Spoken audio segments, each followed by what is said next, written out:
All right, welcome back everyone for another episode of the Open Peace podcast. We have a special guest today, Dr. Mordechai Kedar.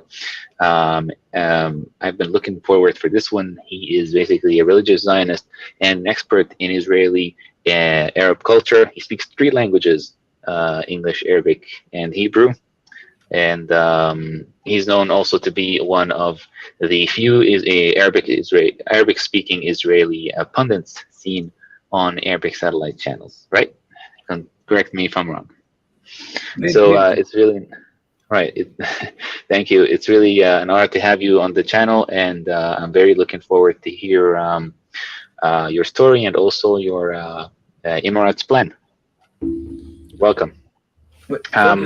My story is not important. Means my personal story is not important. I was born in Tel Aviv, and I spent 25 years in the Army intelligence, and then 27 years in the academia. And this is in very short, my life story. And here I am. To speak about something which people in many countries in the world are not aware of.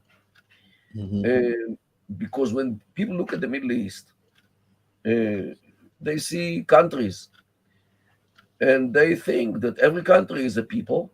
The Algerian people and the Tunisian people and the Egyptians, and Iraqis and Syrians, and every state has a people, means a nation, or a group which is the country, just like France, or let's say Holland, or Romania, which are based on one basic group, like French here and Romanians here. And they tend to think that this is the Middle East. Well, this is wrong. The Middle Eastern countries, most of them, are comprised of many groups which never became one nation. And this is unfortunately what happens in the Middle East. They are divided in the Middle East.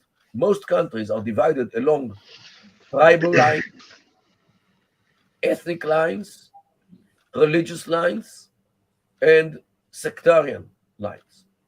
Just to give you an example, let me show you Iraq. The map of Iraq, or the real map of Iraq, or the most important map of Iraq, is this.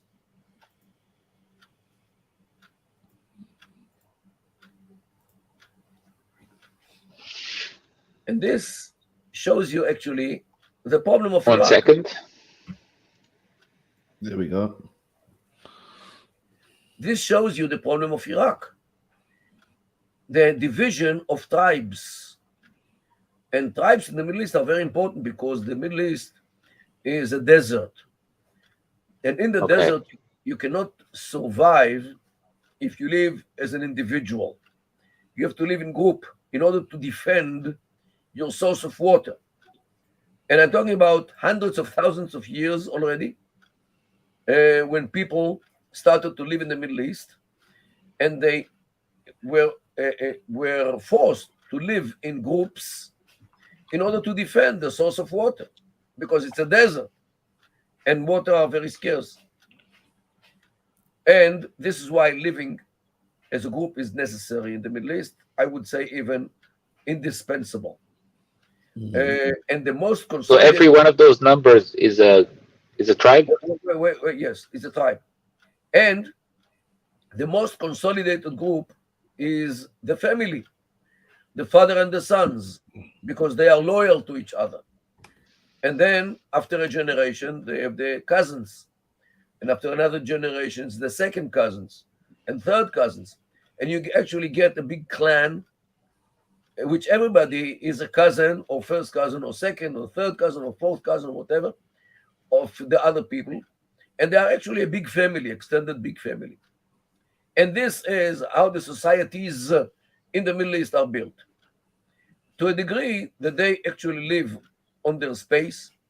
They don't let anyone else come into their space. They have a fighting militia. They have laws.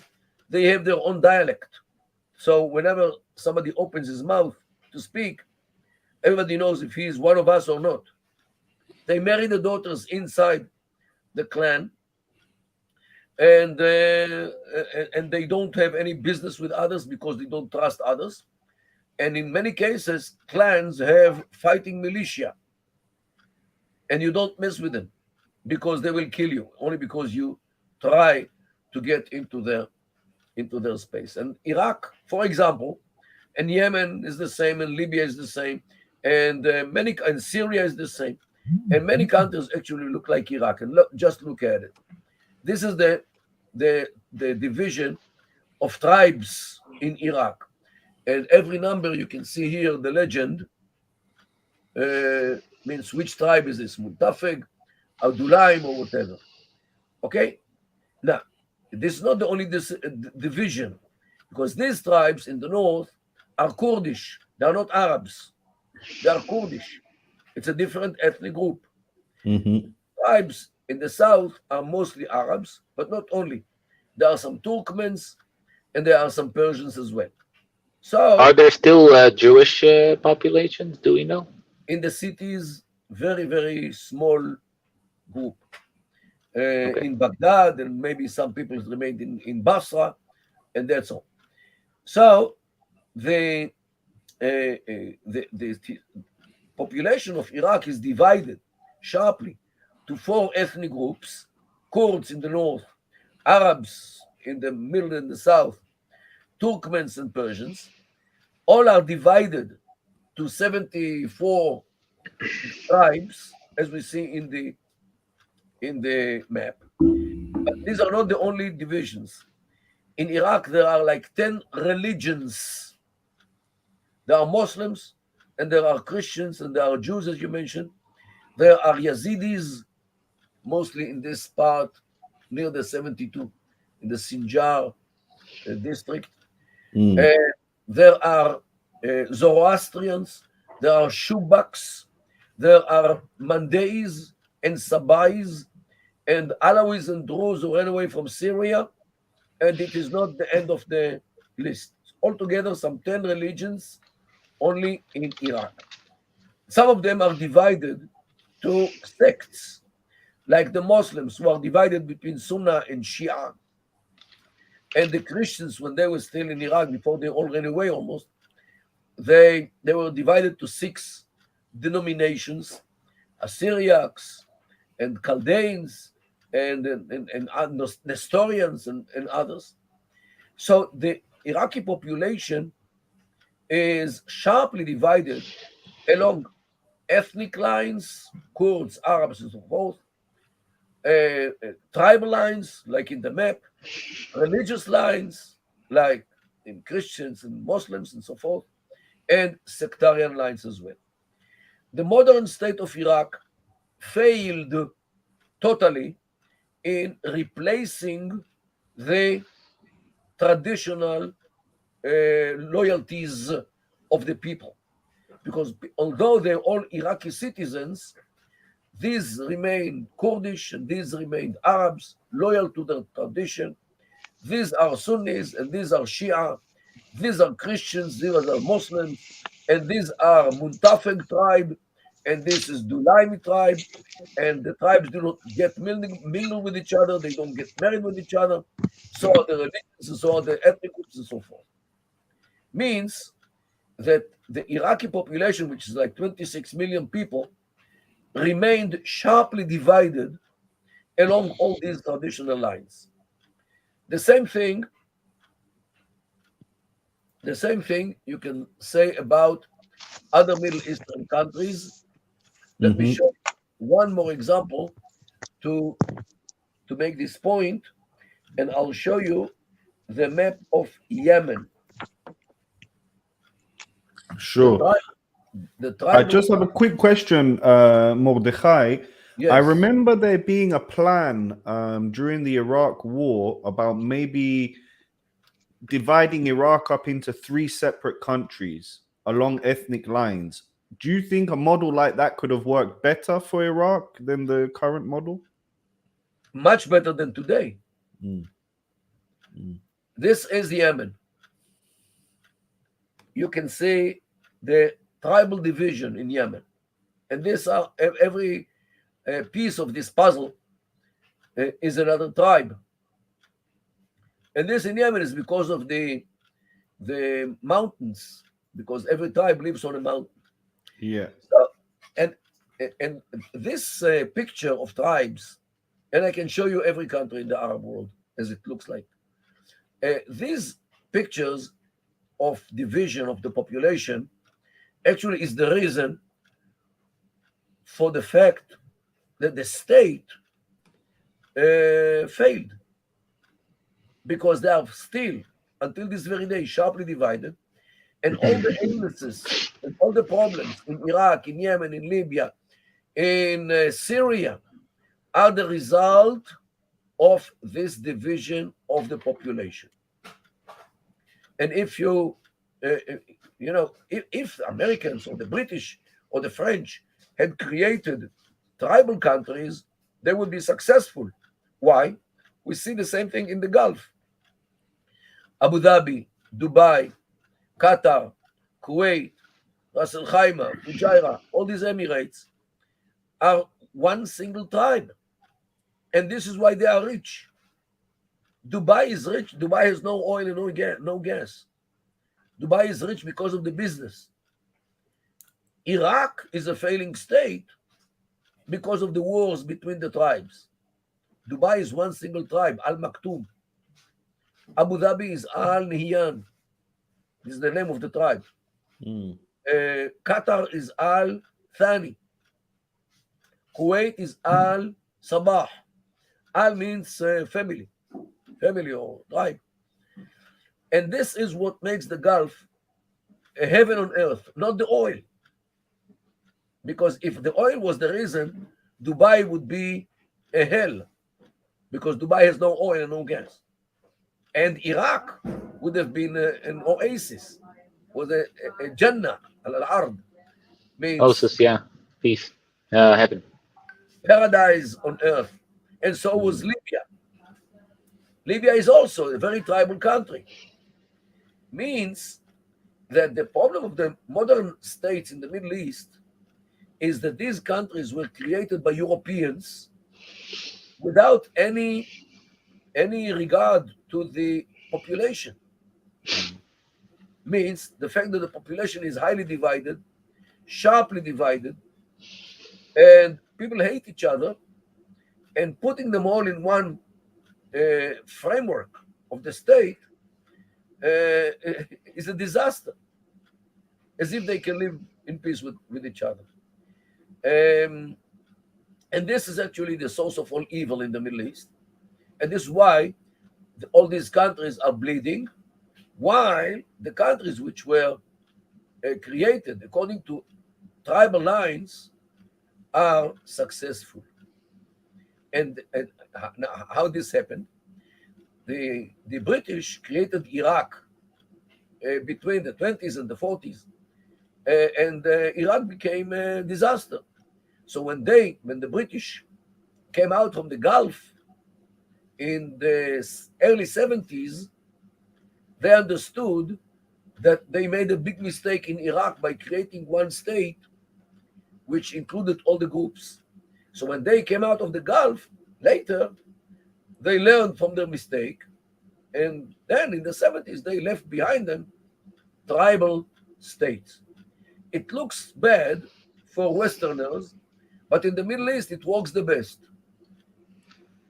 And this is the difference between thinking like a Westerner and thinking like somebody from the Middle East.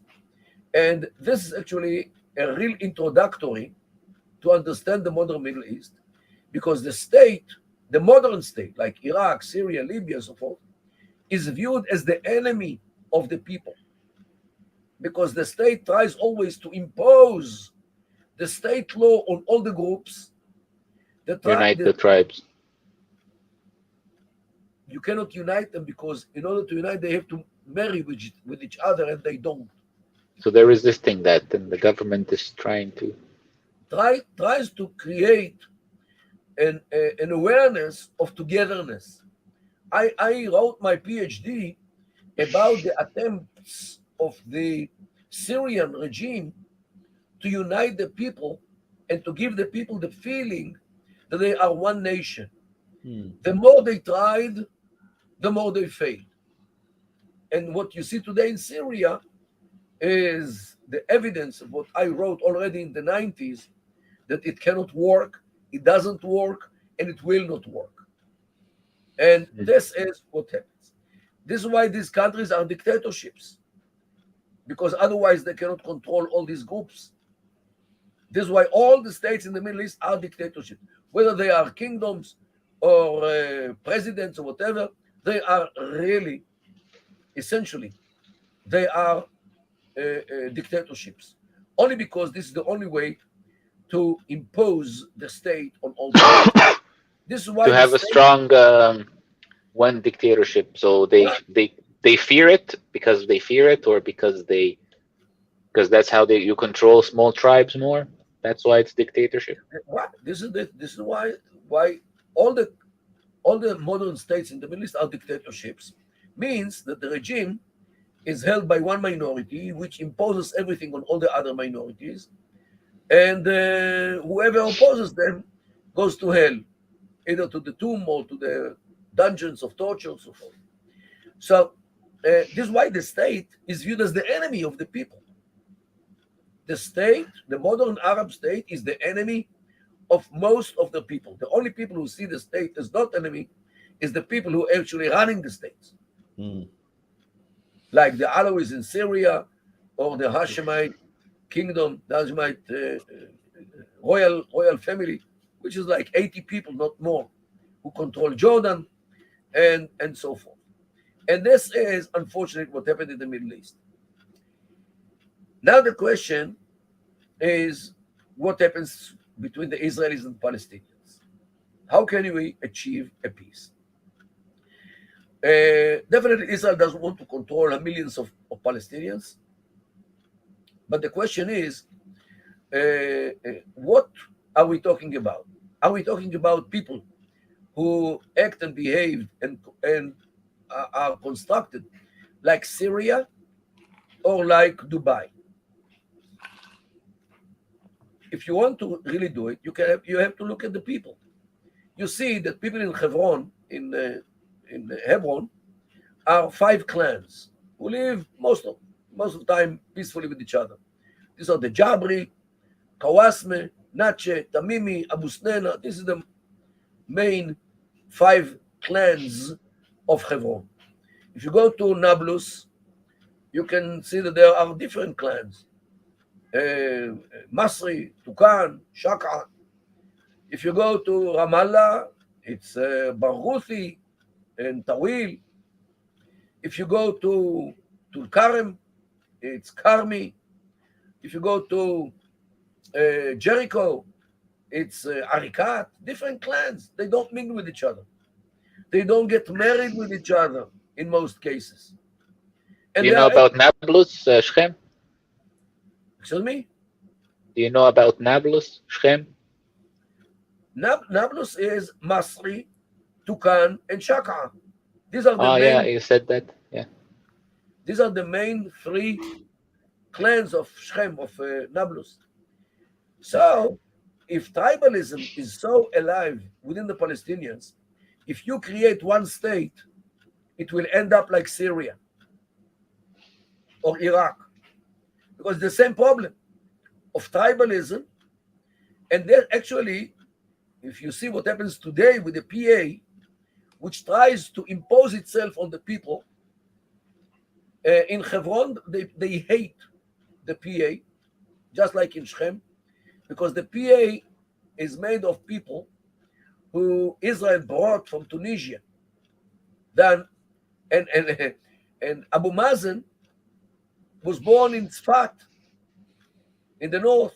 He's not one of us. He doesn't belong to any clan in Judea and Samaria, and what they call the West Bank. This is why they reject him. And this is why the PA became a dictatorship. If you really look at what happens there, almost no human rights by the PA, let alone Israel. So, and this actually, they have a ministry of clans, which is, the purpose of this ministry is actually to crush the clans and to impose the state over the clans.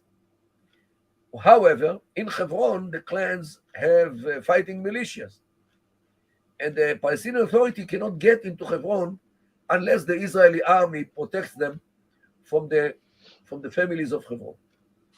Means, if you create a Palestinian state, not to mention Gaza, which is by Hamas, if you create today a Palestinian state, first of all, it will be a stage for constant wars between Hamas and PLO, as it is already. Who wants to take control?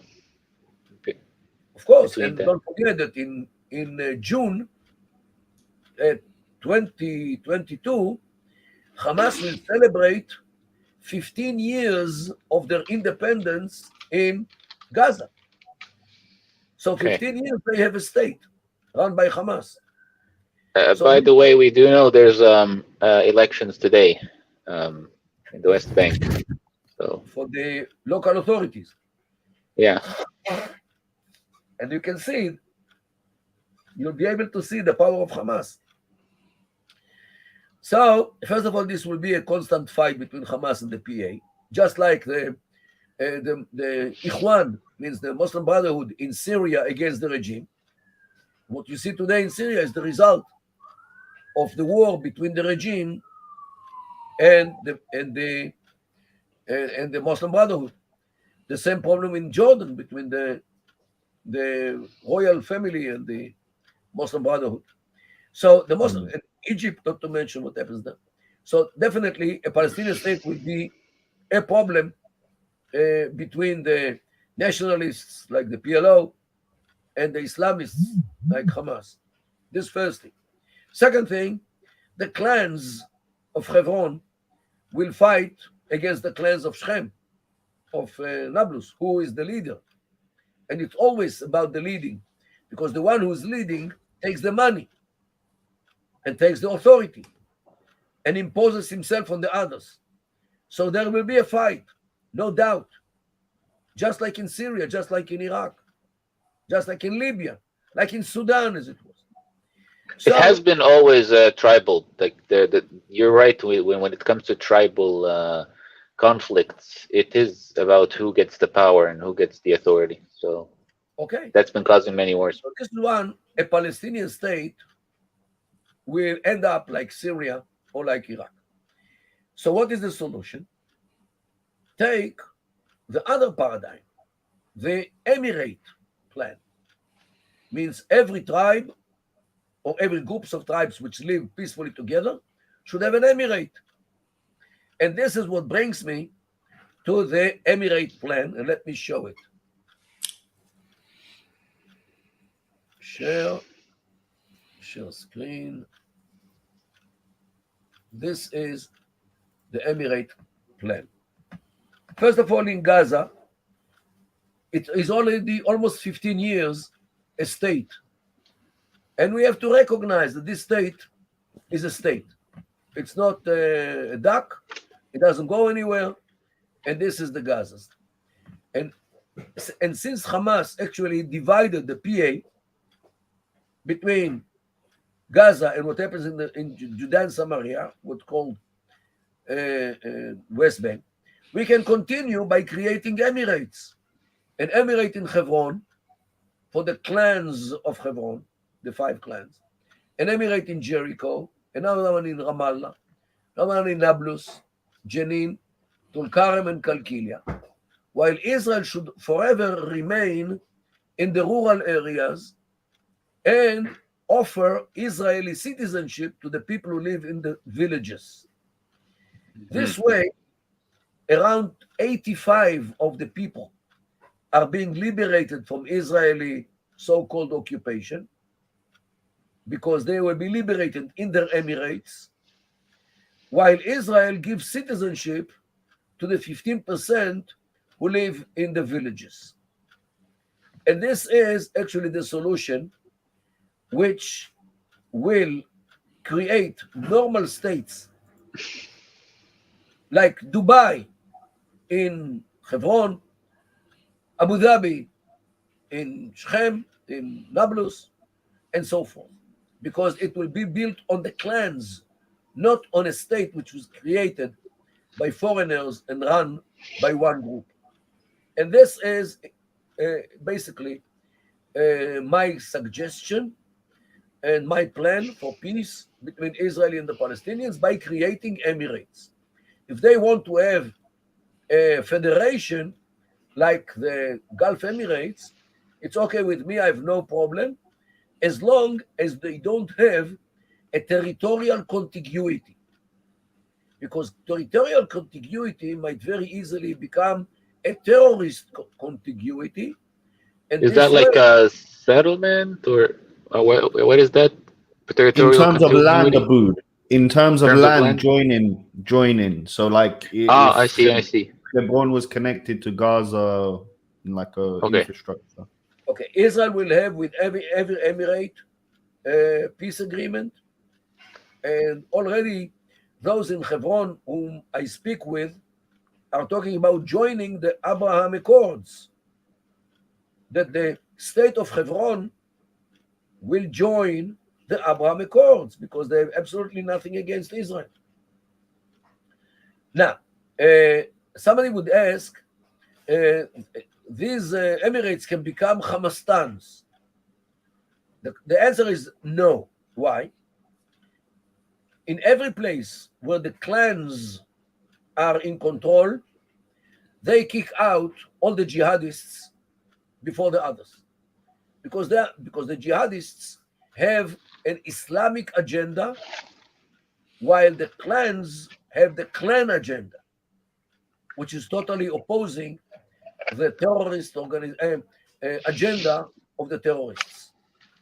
And this is why, if we want peace for them and for us, which will last forever, we have to create Emirates, just like Dubai and Abu Dhabi and Kuwait and Qatar in Judea and Samaria. We actually have to emulate the paradigm which works in the Gulf, rather than emulating the paradigm which does not work, as we see evidently in Syria, Iraq, Sudan, Libya, and so forth. This is very short about the Emirate plan, and Israel has to negotiate, to tell the clans of every city from these 7 cities in Judea and Samaria that they are on their own, and if they need anything, let them talk to us. We can give them a path to the sea, means to harbor. We can give them a road which they can use to Ben Gurion Airport, and it's okay. To Jordan, to Jerusalem, whatever. Everything is based on agreements between Israel and each and every one of these Emirates. And again, if they want to have a federation, it's okay with us, as long as territorially they are divided, as I showed in the map. So Mordechai, I was wondering, from a Palestinian perspective, if I wanted to come into negotiations and start with the Palestinian Emirates plan, why would I view it as a positive when, Ehud Barak and Olmert have offered way more land in the West Bank and have offered basically everything? Why would they take a lot less now than what they've been offered in the past? First of all, Olmert and Barak, they were prime ministers, but they understood nothing about the Middle East. Unfortunately. I agree. They were bright people, but when you don't know something, you don't do anything about this. Okay, I know you are a very learned person, but you cannot take decisions about things which you are not you didn't study. Okay, you can be the best doctor in the world. If you don't know about law, you take a lawyer if you need to go to court. Although you are the best doctor in the world. Okay? Yeah. So Barak and Olmert were mistaken by thinking that the problem is a land. The problem is not the land. By the way, in the Arab way of thinking, mindset, the homeland is actually the village or the clan. It's not the country like it is in Western definition. It's a different culture. How do I know? If you cross the road and go to another village, people will look at you as a stranger because you are, as they say in Arabic, mush minna. Not from us. Not from us. Okay? So this is why the birthplace is actually your village. And if the village has more than one clan, so it's in the space of the clan. This is your homeland. And this is something which scientists know very well when it comes to mindset here in the Middle East.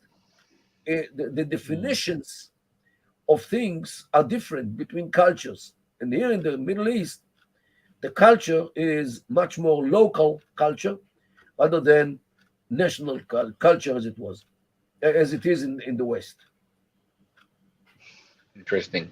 What do you think about the challenges that faces your plan?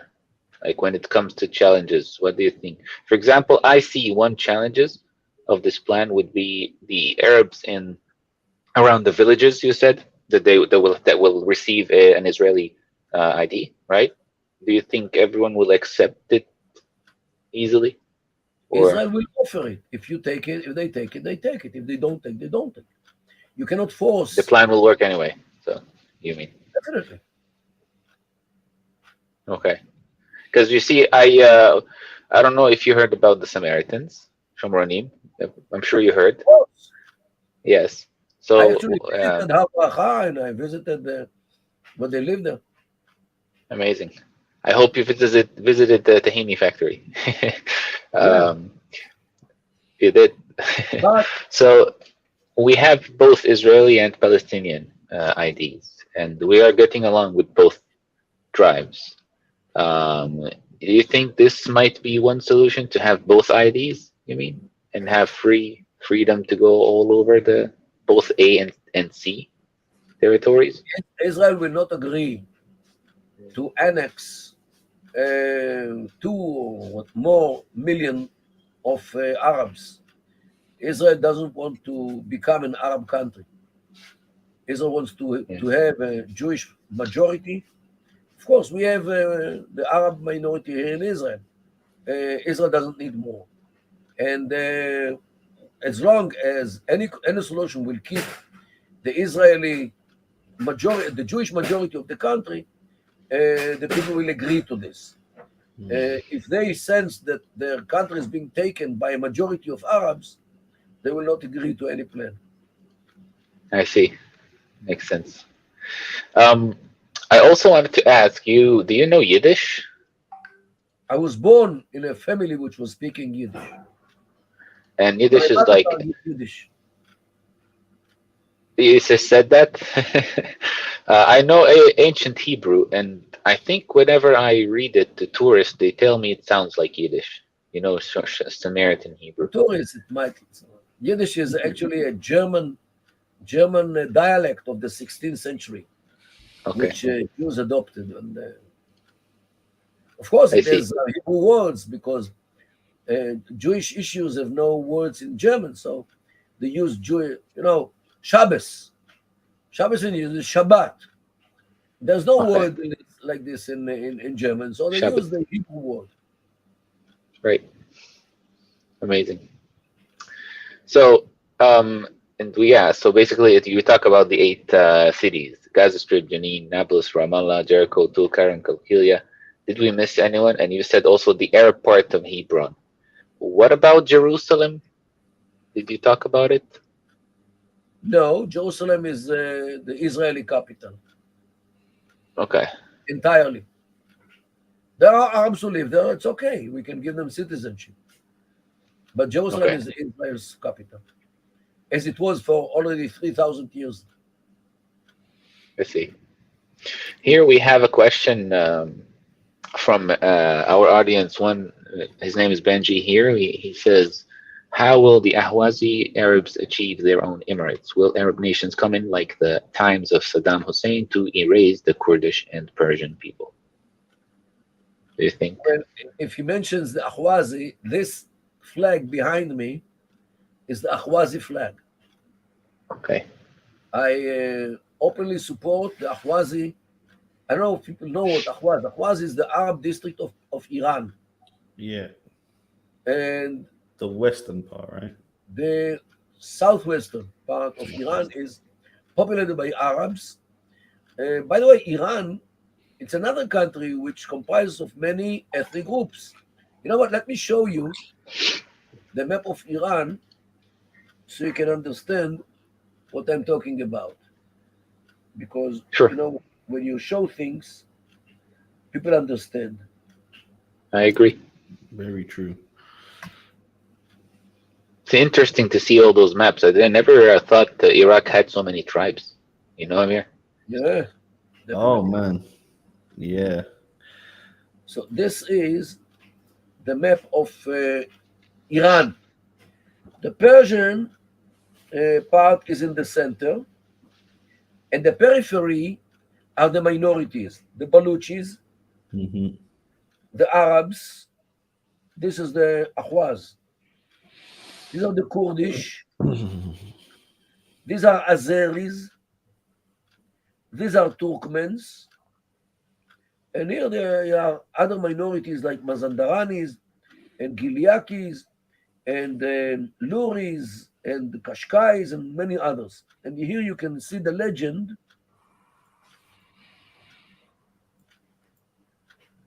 Persian, Azeri, Kurd, Arab, Lur, Baloch, Kashkai, Turkmen, Gilyaki, Mazandarani, Talishian, and others. Okay? And this is why Iran is a dictatorship, because it has to impose itself on all the minorities which are occupied by the Persians. And Iran is a dictatorship, whether it was a national dictatorship under the Shah until 1978, or a religious dictatorship, as it is since Khomeini came to power in February of 1978. And this is Iran. And in my humble view, Iran will be divided at some point in the future along ethnic lines, just like what happened in the Soviet Union and Yugoslavia and Czechoslovakia, who were all divided according to ethnic states. You know, the Soviet Union was divided to Russia and Kazakhstan, Uzbekistan, Tajikistan, Turkmenistan, Armenia, Ukraine. Ukraine was not divided. Ukraine has two groups, Russians and Ukrainians. And this is why you see today the war. Okay? And Lithuanians and others. So this is actually, Iran will go through the same process. Apparently it will be bloody process, just like it was in Yugoslavia. But after 6 years, bloody war of 6 years in Yugoslavia, today you have Serbia, Croatia, Montenegro, Bosnia-Herzegovina, Kosovo. Okay, now you have peaceful countries on the ruins of Yugoslavia. Okay? So the same thing will be in Iran. When? I have no idea.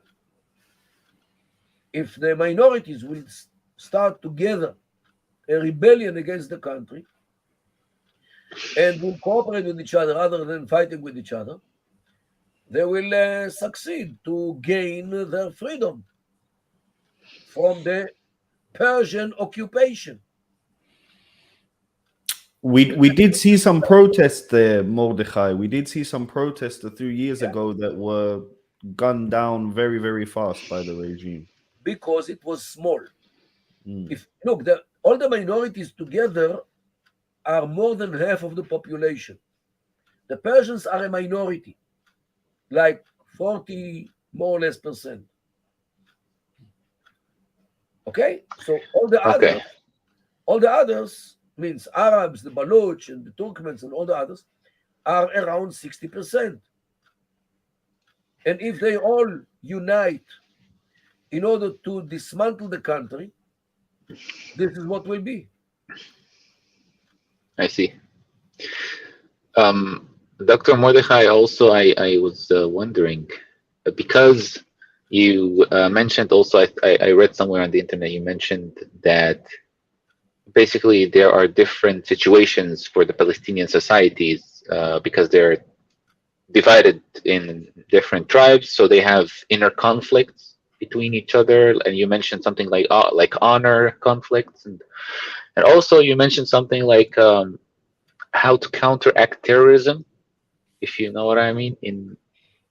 Is there's like a different way to counteract terrorism, not by, in a sense, how do you say,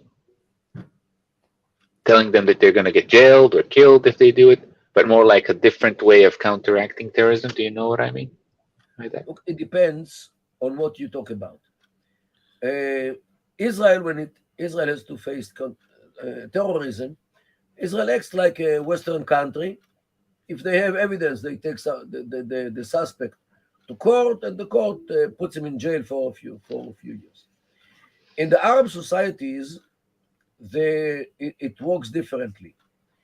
If one of the family became radicalized and became a terrorist, wants to become a terrorist, usually the people from the clan will come to his parents or to his brothers and tell them, hey guys, you better watch this man, what he's doing, keep him at home, don't send him around, and if we see him out in the street, it's the end of him and the end of you.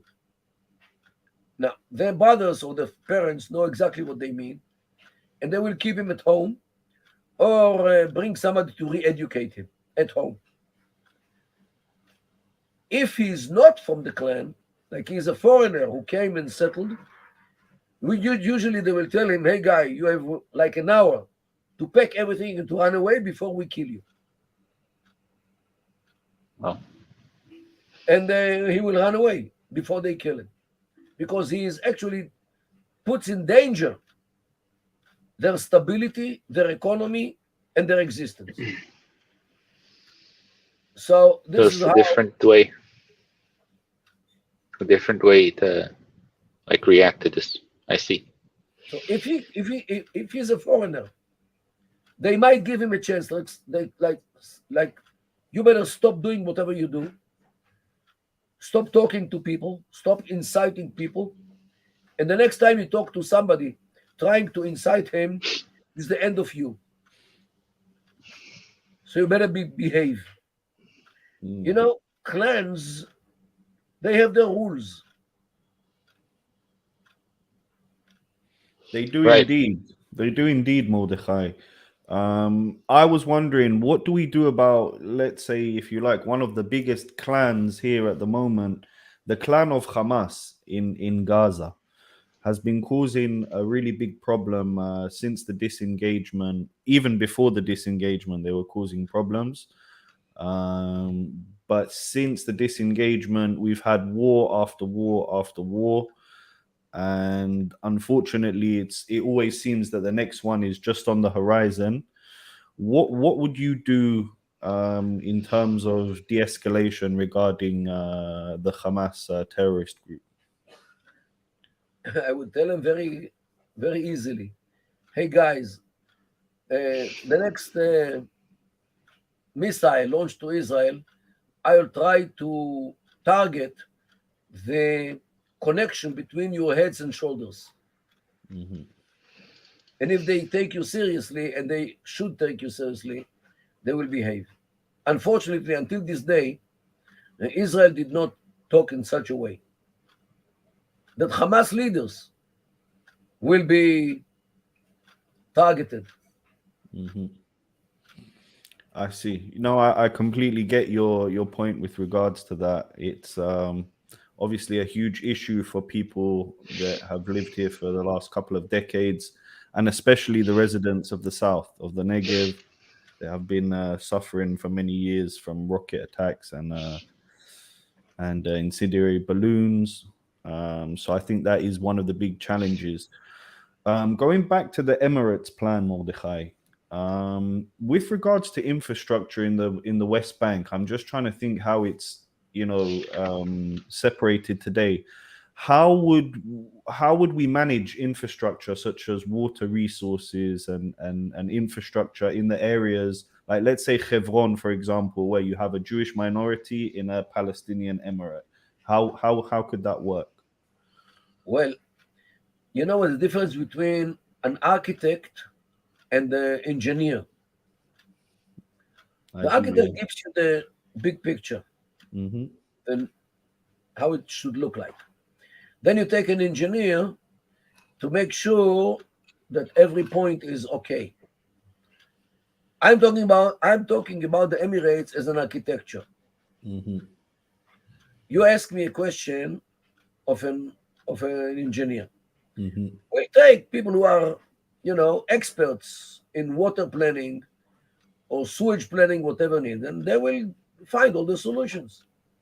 Electricity, roads, health. There are many questions which I have no idea about. You take doctors, and so they solve all the problems of the health. You're talking about the architecture view. Yeah. Architect view. Right. If you have let's say, how do you plan the egg production in one of the Emirates? You take people who work, whose job are in planning the egg production, and they will tell you what's the solution. I'm not an expert in any production. I see. It's like designing an image, but people deal with these issues, and you pay them. Right. And they give you consultancy about. I guess you can say that at least you have to build the system that supports all this, like a good economy and all the just like stable policies. And if there are problems, let them raise the problems. We'll solve the problems together. Look, I'll give you a good example. Once in Hebron, there was a storm, and lightning hit one of the transformers, and they looked for somebody to sell them a transformer, and it was when I was speaking to one of my friends in Hebron, and all of a sudden I heard this big noise about the transformer. So he says, well, since there was this noise, there is no light, and we need apparently the transformer was blown up.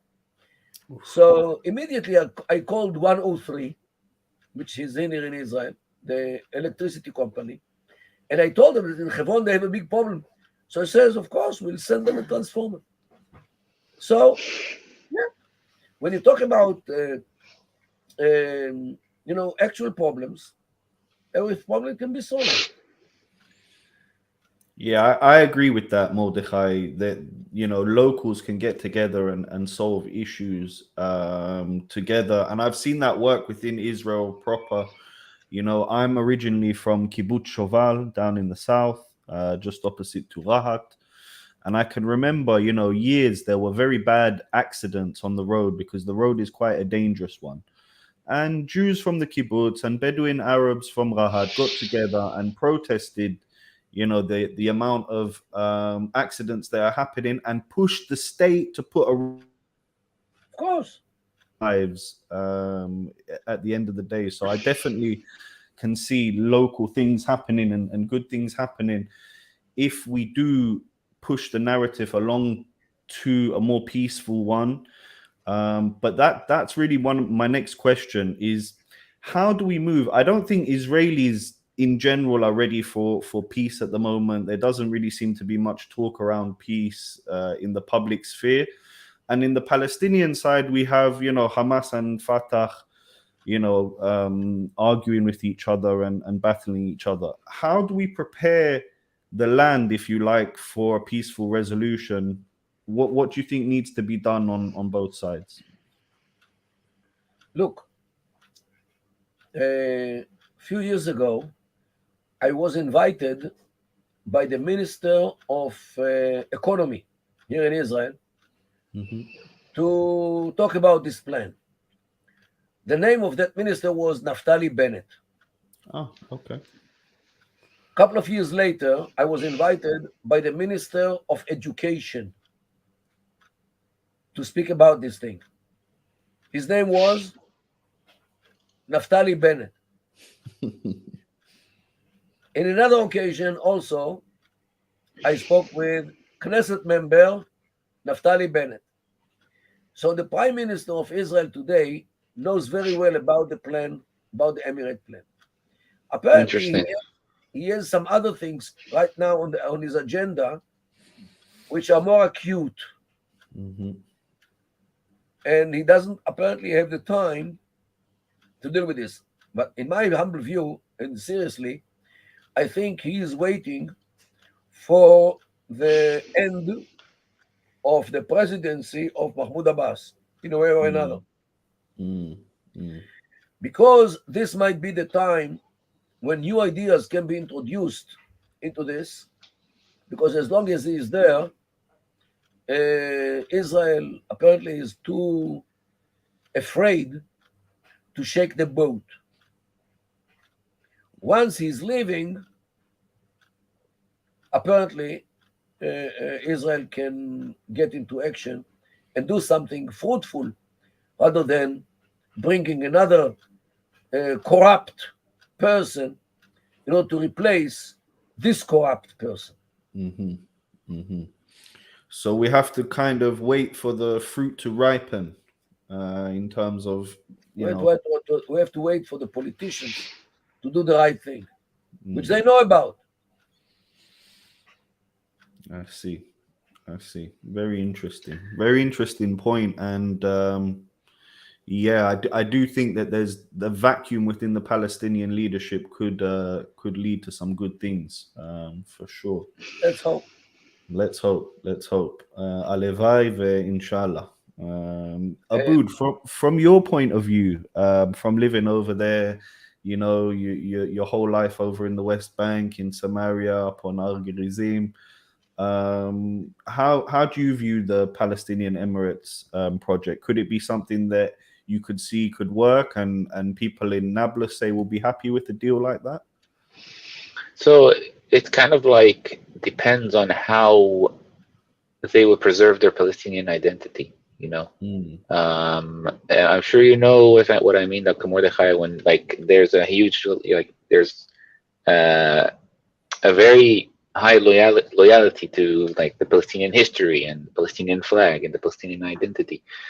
To many Palestinians, they do not want to have the Israeli ID. That's what I have noticed, even when it comes with some privileges. And are those people gonna cause trouble to the people who do want it? This is something that I think would be. I'm not talking about Israeli ID to the Palestinians in Nablus. They will have an ID. The villages. So you're right. I did notice that difference though. What about in the future? No, they will be in the future. They will have an ID of the state of Nablus, the Emirate of Nablus. It's gonna be called like this, the Emirates of Nablus. Yes, and in Hebron it will be the Emirate of Hebron. Right. And in Ramallah it will be the Emirate of Ramallah. And it could be under like a federation of the Palestinian Emirates. Let's say a federation. I don't care. Right. Yeah. Reminds me a little bit about the Rafi Federation, Amir, if you talk about it. But what was the difference? There's another federation, Amir, if you want to talk about it quickly. Yeah, sure. Mordechai, we have a friend, Rafi, who got together with a Palestinian friend. It's different to your plan because it doesn't keep Emirates, but it divides the whole of Israel and Palestine into smaller federations. My issue with Rafi's plan is that I would worry that something along the lines of Lebanon would happen, where you have certain federations that are more powerful and stronger, and then you'd have militias, and there would be blocking of areas. You can't go into my area, you can't come through here, you can't come through there, which was one of my main worries with the Rafi Federation. Your plan, it works on a practical level because you're giving independence to the people of each clan, so it would work a bit differently. My main issue with it would be the engineering point of views that we were talking about earlier. How would the things actually run functionally on the ground, dealing with Israelis, dealing with a group of contractors that are from Hebron or from Nablus or from Ramallah, and everyone does things. Maybe that's the nitty gritty that really can be picked out over time, and things can be worked on to improve. Right. But yeah, I definitely like the model, and I think it does cater to the area's needs.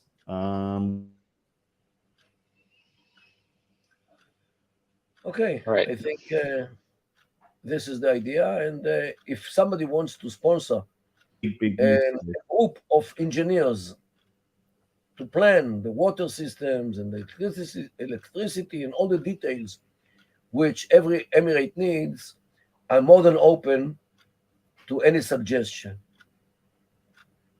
Amazing. All right, we are a little bit out of time. Thank you so much, Dr. Mordechai, for coming up to the show. Where can people...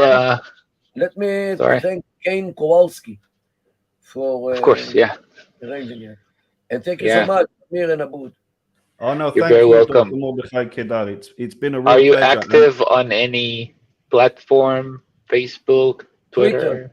Mainly Twitter. How do you find? Okay. Mordechai Kedar _Mordechai. All right, ladies and gents. It's at Kedar KEDAR _ Mordechai MORDECHAI. This is my address, but you can look for it in Hebrew or in English or in Arabic. You will find it. All right, amazing. I will make sure to put that in the descriptions. All right, anything else you want to say, Amir? I actually can show it by sharing the screen. Sure. Yeah, sure. Let me show it. My Twitter.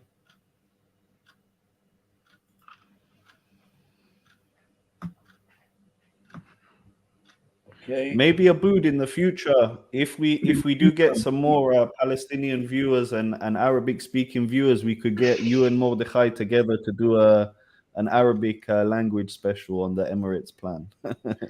Yeah, that would be interesting. For sure.